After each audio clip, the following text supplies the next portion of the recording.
In today's khutbah, inshallah, I'll be speaking to you about a few ayat that belong to Surah Al-Qasas. Surah Al-Qasas is one of the many surahs in which Allah tells the story of Musa alayhi salam. And a unique part of his life is mentioned in Surah Al-Qasas that's not mentioned anywhere else in this way. And that is the story of how Musa alayhi salam got married. Now, there is no other prophet in the Quran about whom we get the story of how they got married, except Musa alayhi salam. That's it. It's the only prophet. And every story in the Quran has purpose, divine purpose. Allah selectively chose these stories for our guidance. So of all the stories, like there are marriages happening every day, and there are hundreds of thousands of prophets in history, and several dozen of them have been mentioned in the Quran, and none of their marriages are talked about in the way that the marriage of Musa alayhi salam is talked about. So the wisdom in that is that we should be seeking wisdom about marriage itself from this story. Allah did not just tell us these stories in vain, or not just for interesting facts, but every part of the story gives us some principles, gives us some guidance.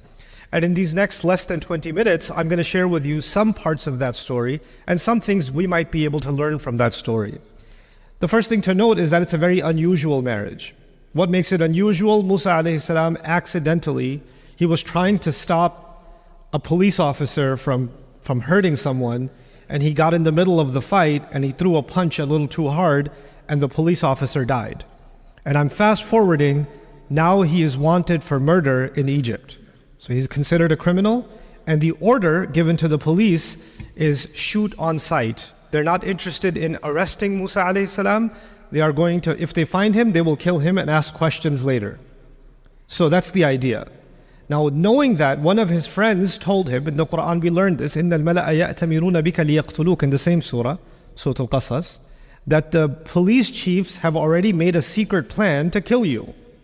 So don't turn yourself in to the police, because the police have decided there's not going to be a trial. You're not going to court. You're not going to jail.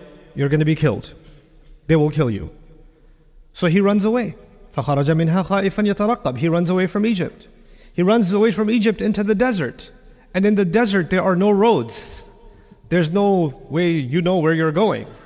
But Allah guided him, and Allah says, وَلَمَّا تَوَجَّهَ تِلْقَاءَ مَدْيَنَ, when his face turned exactly in the direction of Madian, قَالَ عَسَى رَبِّي أَن يَهْدِيَنِي سَوَاءَ السَّبِيلِ, he said, maybe, hopefully, my Rabb will guide me to the most straight path.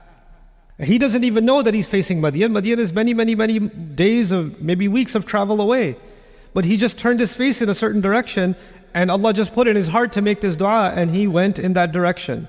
Now you know something about the desert. If you go 1 degree off, you might end up making a giant circle. You end up where you started. You will have no idea if you're going the right way or not. And yet somehow he finally reaches, and Allah describes, وَلَمَّا وَرَدَ مَاءَ مَدْيَنَ. So what the background that I want to emphasize is that Musa alayhi salam is number one wanted criminal right now in Egypt. And if you find him, you better tell the authorities. So he escaped the world's biggest superpower right now. 2, he's homeless. He has no job, he has no money, he has no other food, nothing. And he reaches this lake near Madian, and he finally finds a rock or a tree, and he sits under the tree to relax. And when he relaxes, he sees people are bringing their sheep and their goats and their cows, and they're giving their animals water from obviously it's the desert, so very few places that have water, they're going to bring their animals to give them water. And he's watching this scene. So he says, Allah Azza wa Jalla describes, وَلَمَّا وَرَدَ مَاءَ مَدْيَنَ وَجَدَ عَلَيْهِ أُمَّةً مِّنَ النَّاسِ يَسْقُونَ. When he reached the waters of Madian, he saw a group of people, they were giving their animals water. And then he says, وَوَجَدَ مِن دُونِهِمْ إِمْرَأَتَيْنِ تَذُودَانِ. He saw 2 women far away, and they were pulling on their animals. Their animals want to drink, and the girls are not letting them drink.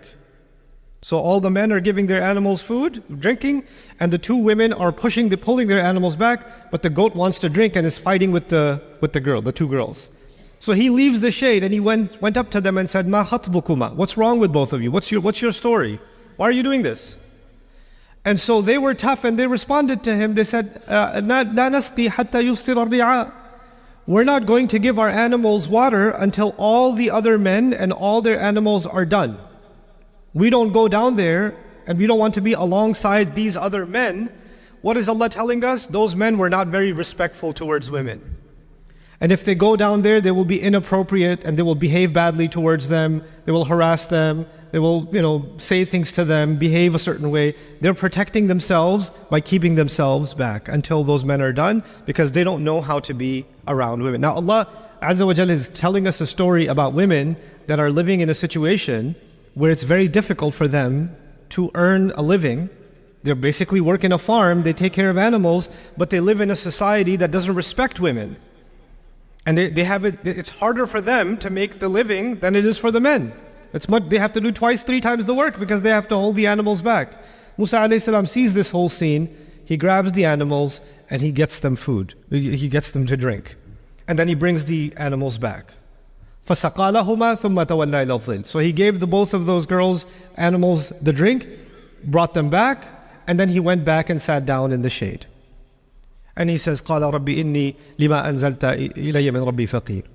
Right? So he says, رَبِّ إِنِّي لِمَا أَنزَلْتَ إِلَيَّ مِنْ خَيْرٍ فَقِيرٌ rather. He says, Ya Allah, whatever good you send my way, I'm faqir. I need it. The word faqir means 2 things. Faqir means someone who's bankrupt, someone who has nothing. Faqr also means when your back is broken.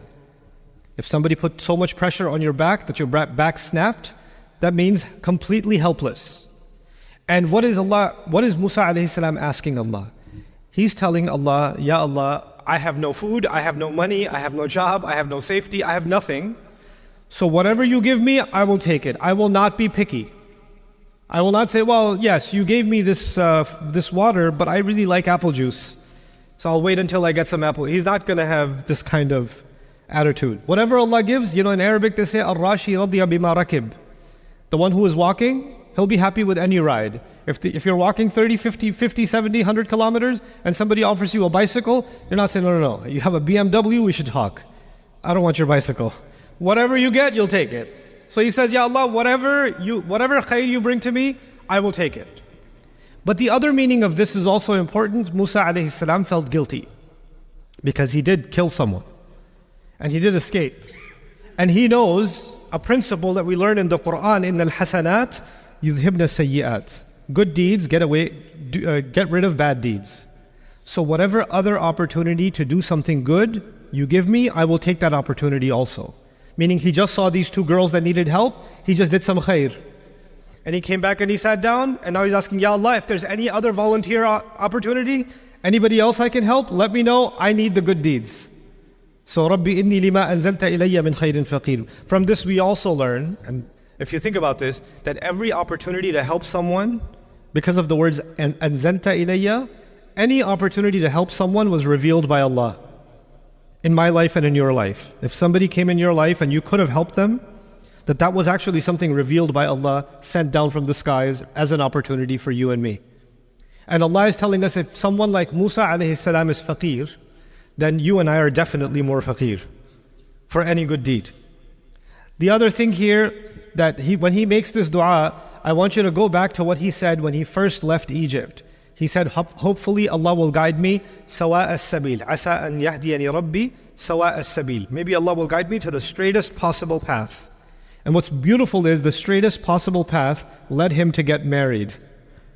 Like Allah is actually even describing the merits and the beauty of getting married in the story in this strange way. But anyway, so he helps these girls and he's sitting in the shade. These girls go back home because they only came to the lake to feed their animals. So they go back home, but they go back home early. Because usually they wait for all the men to finish and then they go back home. Now they show up home 5 hours early. And their old father, who cannot work anymore, he says, basically, the Quran doesn't tell us, you can assume logically, why are you home early? What happened? And they say, well, there was this man, he was very strong, he just took our animals, and these girls, they deal with men outside all the time. So when they talk about Musa alayhi salam, they're telling their father, this was not like other men. His behavior was different. He was not looking at us the way other men look at us. He wasn't talking to us like other men talk to us. He didn't help us and he followed us home or he was staring, nothing. He just went back under the shade and he just disappeared. And the father is very intelligent. He knows that he sends these girls out every day for work in a corrupt society, and if you're living in a corrupt society, finding a good husband for your daughter can be very difficult. You don't know who's who. Everybody's bad out there, and you want to find a good match for your daughter. So even when he hears this description from his daughters, he realizes this is a good man. In his head, he's already got a plan. And the father understands his daughter. So the way she's talking about him, he can tell she liked his character also. So what does he do? He sends one of them back to get him. Now, if I'm a father and I have 2 daughters, and I'm going to go get a man, it's safer to send 2 daughters. Doesn't it make sense? Send both girls. But we find in the Quran, فَجَاءَتْ إِحْدَاهُمَا تَمْشِي عَلَى اسْتِحْيَاءٍ. He said one of them, and she came walking shyly. She came walking shy. She's shy because she's alone and she's nervous. Perhaps she's also shy because her father sensed something. She kind of likes him. And it's a final test for her. He already puts tawakkul in Allah when he puts her outside every day. So he's already in this situation. He trusts his daughter. He trusts his daughter. So he sends her out and he says, bring this man. فَجَاءَتْ إِحْدَاهُمَا تَمْشِي عَلَى اسْتِحْيَاءٍ. Now when Musa alayhi salam sees this girl again, he's like, what do you want? You need more help? Why are you here? So she feels shy and she says, Inna abi yad'uka. So she makes sure he understands, no, I'm not interested. My father is calling you. Inna abi yad'uka. لِيَجْزِيَكَ أَجْرَ مَا سَقَيْتَ لَنَا. So he can pay you for what you gave us, for the help you gave us. He wants to pay you. Now the simple question is, did Musa alayhi salam do this for the sake of Allah? Or did he do this to make money? He did it as an act of ibadah. That's what he did. His niyyah was for Allah. But this woman comes and says, my father wants to pay you for your work. Musa alayhi salam could just turn around and say, Jazakillahu khairan, but I did that fi sabilillah. I don't want anything from this dunya. Thank you so much. I'm going to go back and make dua to Allah. Because I did it for the niyyah of ibadah. That's it. But Musa alayhi salam says, sure, let's go get paid. They go. So why did he accept it?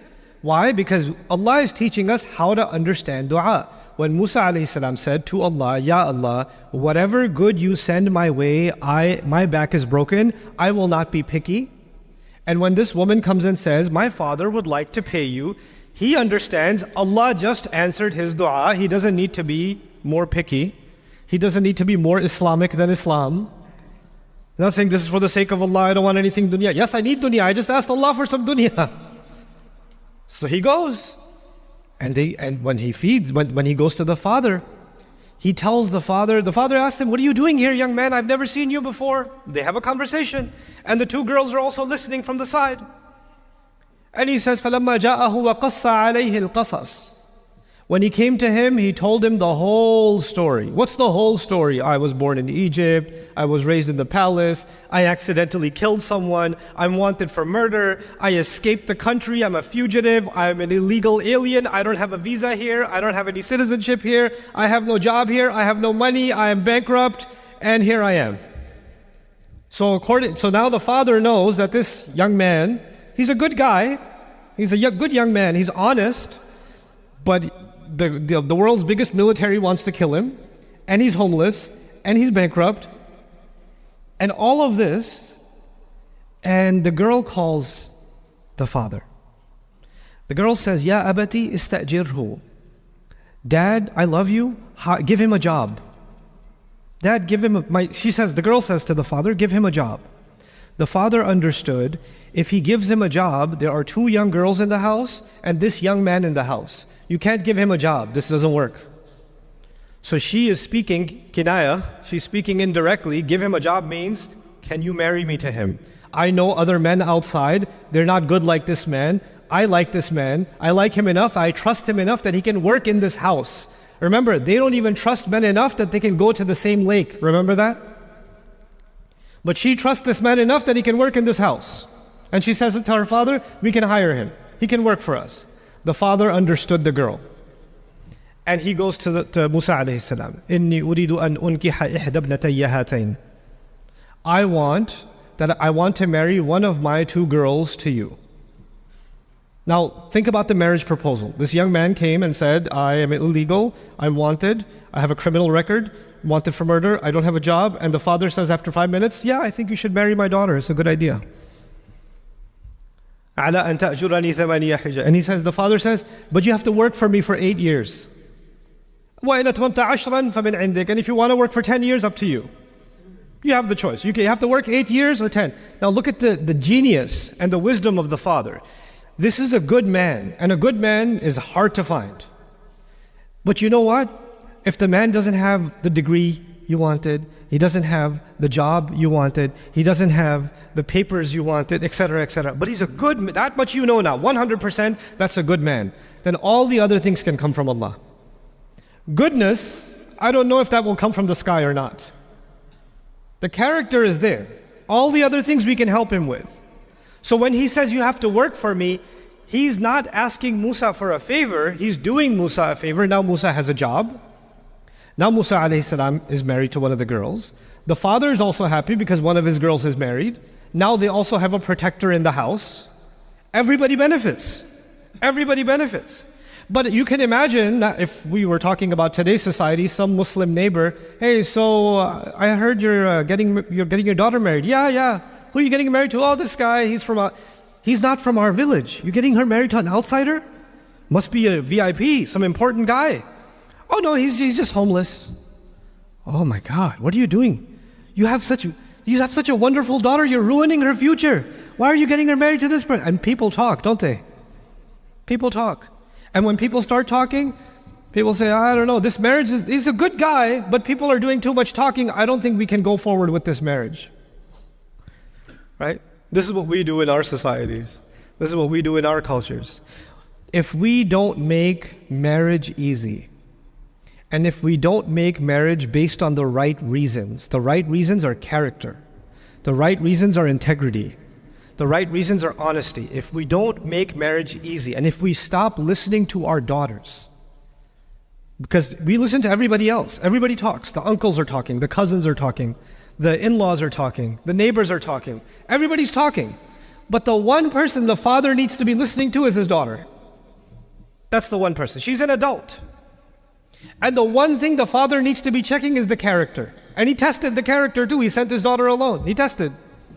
And he heard the whole story. And nobody comes to the house and says, by the way, and tells the story that Musa alayhi salam tells in order to impress someone. That's not an impressive story. That's a pretty good reason to say, you know what, I think you should leave. So he's seen his honesty firsthand. And so when you find that, then everybody's noise can stay. You make the right decision for your son and your daughter. That's the teaching Allah has given us. That's the beauty Allah has given us in this surah. And so with that, what I want to sort of emphasize is when we make the door to nikah difficult, when we make the road to getting married difficult, then the road to haram becomes easier and easier and easier. And we cannot blame a non-Muslim society, a kafir society, fitna, the media, the internet, TikTok, this, that. You can't blame anyone else. Their job is to make the haram easy. Our job, Muslims, our job is to make the halal easy. So when we make the halal difficult, then we don't get to blame anybody else. We have to blame ourselves. Young men have to become more serious about work and about integrity and about character. Young women have to think more about what kind of husbands they should be looking for. Fathers, in many cultures, it's hard for fathers to have conversations with their daughters about marriage. They just say, oh, he's got a good job, just do it. Yeah, but he's he's smoking weed, he's doing that. That's okay, I know the family. He'll become better after he has a baby. This kind of nonsense, this kind of idiocy. The Quran came to save us from these kinds of behaviors. So my dua for all of you, especially those of us that are fathers, that our children are able to find good spouses, and Allah makes us a means by which their journey towards marriage is made easy and it's not made difficult. And they can have good, normal, honest conversations with us about what they do want and about what they don't want, so that we don't force them or pressure them into situations that will create fitna for the entire community.